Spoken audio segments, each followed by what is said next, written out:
Hi, this is Stuart Weems and welcome to the Investopoly podcast. My goal is to give you simple, easy to understand strategies, insights and tips to help you master the game of finance. And in this episode, I'd like to talk about a realistic or practical comparison between property versus shares in terms of which asset class is it best for you to invest in and how to make that decision. Before I do that, as I've stated before, it's important to highlight that I'm a completely independent advisor. That is, I have no vested interest in how my clients invest. Now, whether they invest in shares, property, or any other asset class for that matter, makes absolutely no difference to me. The only thing that I'm most concerned about is, one, is the asset appropriate for their circumstances, and two, can we invest in a way that's going to provide predictable and reliable and adequate returns? Because ultimately, if I help my clients achieve their goals, then they will remain clients, they will refer other people, and therein lies the success of my firm. So I just want to point out that, when I'm talking about property versus shares, I'm not coming from a standpoint of vested interest, and also I'm coming from a standpoint of having deep experience and understanding, both on a personal and professional level, in both asset classes. Because sometimes when you hear people debate property versus shares, you hear a stockbroker talking about shares, for example. Well, in that situation, I would be questioning how much experience and success does that stockbroker have in investing in property. And I can speak for myself. I invest in both asset classes, and I would say I invest in both asset classes equally well or equally successfully. So I'm coming from that standpoint. Now, the next point I'd like to make in this common sort of property versus shares debate is that I think it's absolutely meaningless and useless to debate which one is better, which asset class is better. I think it's like debating, which golf club is best.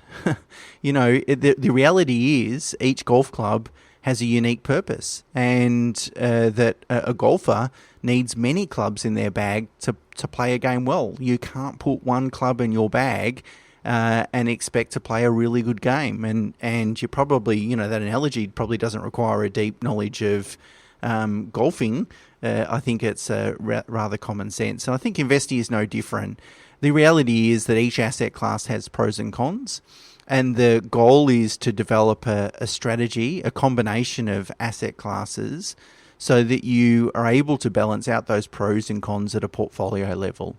And ignoring any one particular asset class in totality doesn't make a lot of sense to me, and typically gives rise to higher portfolio risk, because really what you're doing is putting all your eggs in one basket.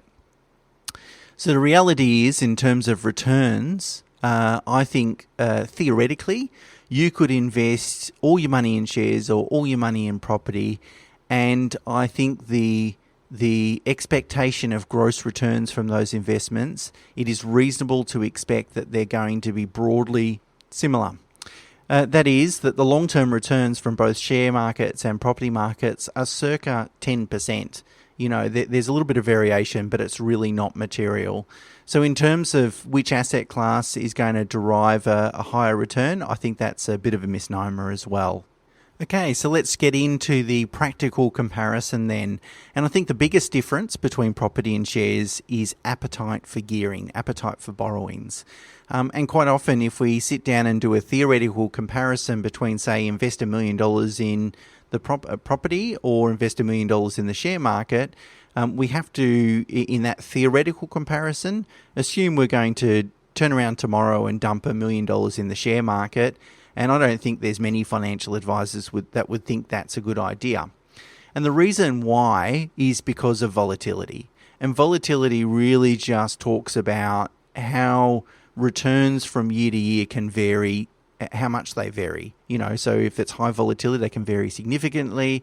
Whereas if an asset has low volatility, then returns are more predictable and there's little variation from year to year. So that's sort of volatility. And in the show notes and the blog on the website, I have reproduced a chart from my book Investopoly, where it charts over the last 36 years the historic volatility and returns of different asset classes, including Australian residential property. And I've never seen any. I had to go away and calculate the volatility rate myself, and I haven't seen that published anywhere in my readings over the last 20 years. So it's kind of an interesting and unique comparison.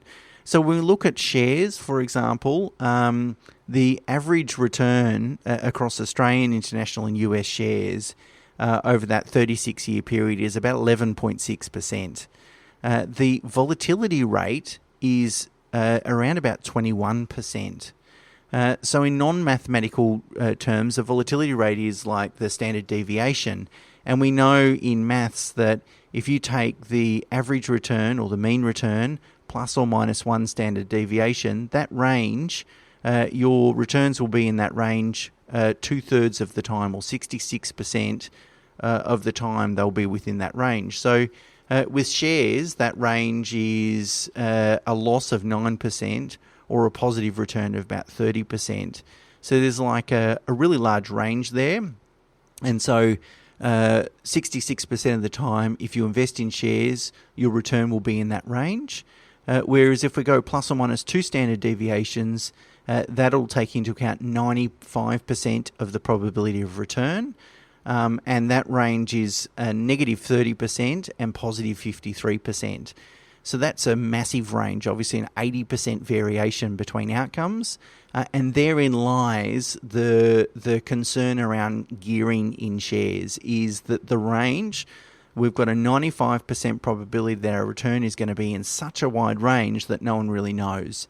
And really what you don't want to do is take $1 million and invest it in the share market, and then it drops 30% over the next year or next few months or whatever it might be. And then you've lost 30% of money that you didn't already have because you've borrowed it, and that doesn't make a lot of sense. Whereas we look at the volatility or ranges for property, for residential Australian property, 2/3 of the time your return is going to be between nil, so no return, and 20%. So that's a much tighter range. And 95% of the time, it's going to be between negative 10 and positive 30%. Again, it's a rather big range, but not nearly as big as the shares range. So really, if we think about the likelihood then of borrowing to invest in property, and in the short term we're in a loss position, it's a lot less likely than it is in the share market, because we've got half the rate of volatility. So the volatility rate is about 10% with property versus about 21% with shares, at least over that 36-year period. And really, when you look at that 36-year period, for property, there was only 6 loss years, 6 years which you made a loss, and the losses weren't that significant. They weren't as large, obviously, as loss years in share markets. So when it comes to borrowing to invest, most people, for good reason, based on that statistical data, feel more comfortable doing that for property, at least gearing to a much higher level for property than they do in shares. Now, how do we gear if we want to invest in the share market? Well, I would almost never recommend someone go and borrow a big lump sum of money and invest it tomorrow. That's just got too much timing risk, and because of high volatility rate, that's just really not going to work. Instead, what I'd usually recommend is that we invest in a series of regular and relatively small tranches over hopefully many years. And I'll talk through an example of that in a second. But doing that allows us to kind of spread our timing risk, average into the market. And if there are corrections, if there's a massive correction, we can bring forward some of that investment as well. And there's a great video that Vanguard produced last year, and I have the link in the show notes on the website. And what it does is it walks through an example of someone that invested $500 a month beginning in 1990, and by June 2020, so that's 30 years, almost 30 years, 29 and a half years, that investment would be worth $760,000. And that balance really comprises of $177,000 of their contributions, plus $583,000 of growth, income and growth over that period of time. And I think it's a really excellent, check out the video, but it's an excellent example of how investing in regular amounts over very long periods of time, 30 years in this example, can create a significant amount of value, an extraordinary amount of value, I think. And so that's typically how I would approach borrowing to invest in shares. So what I wanted to do is do a practical comparison between those two strategies. The first scenario is that we would access some equity in our home, and we would draw on that loan, draw $5,500 a month on that loan, and invest $5,500 a month each month for the next 15 years. So that's circa $1 million invested in the share market of borrowed funds over a 15-year period. The second scenario should be pretty obvious by now, is go and borrow $1 million and invest it in property.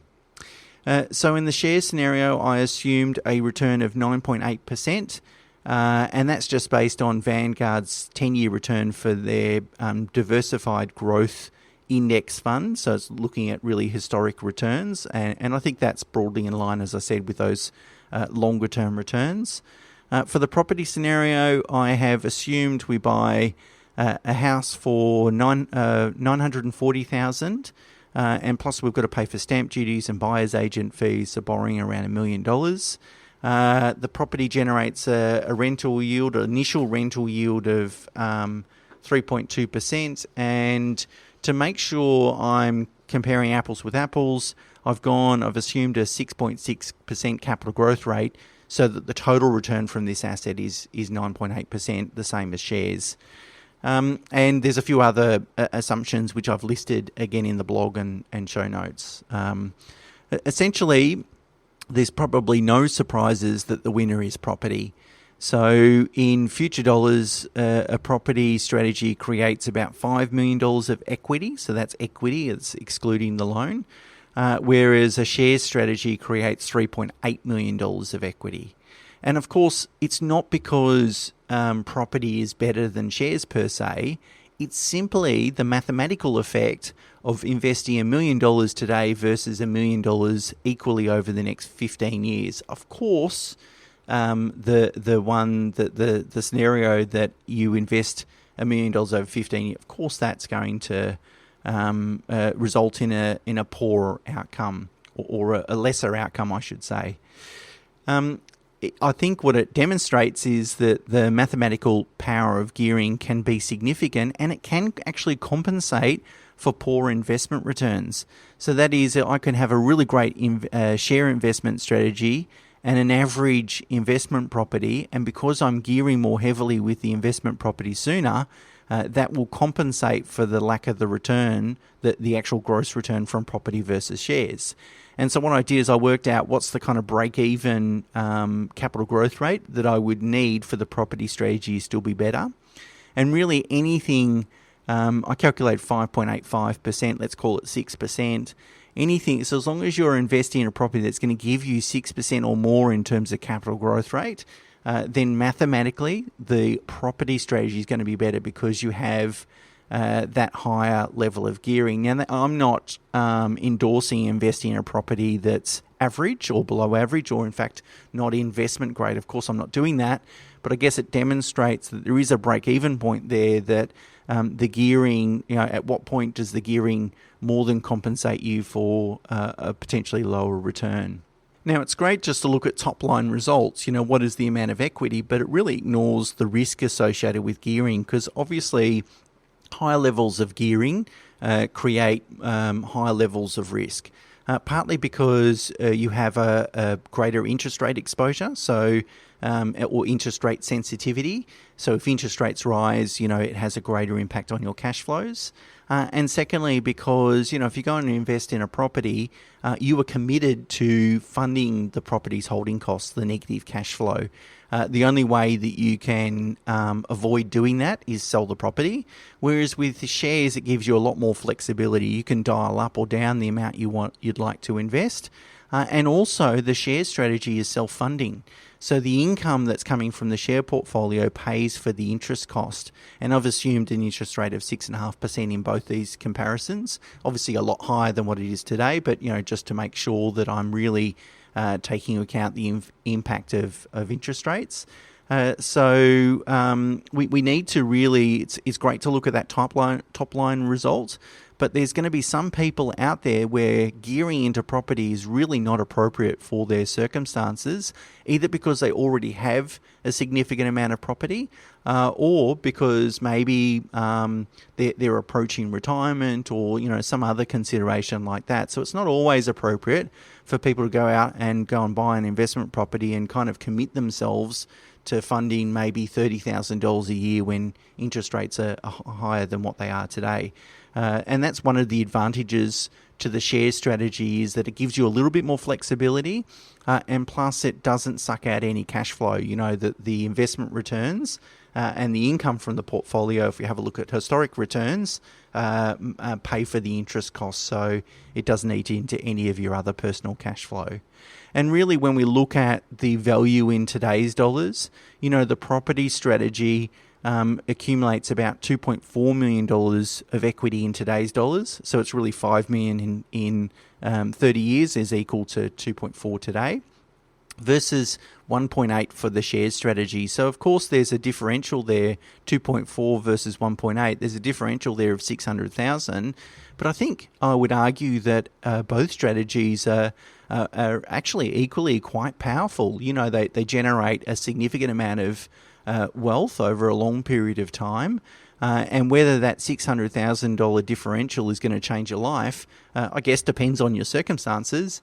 But I would say that both strategies have merit, and probably the deciding factor around property versus shares is what is appropriate for your circumstances. And that's really going to depend on your income profile, how far away you are from retirement, and what other assets you currently invest in. They're probably the three main considerations, but of course everyone's situation is different.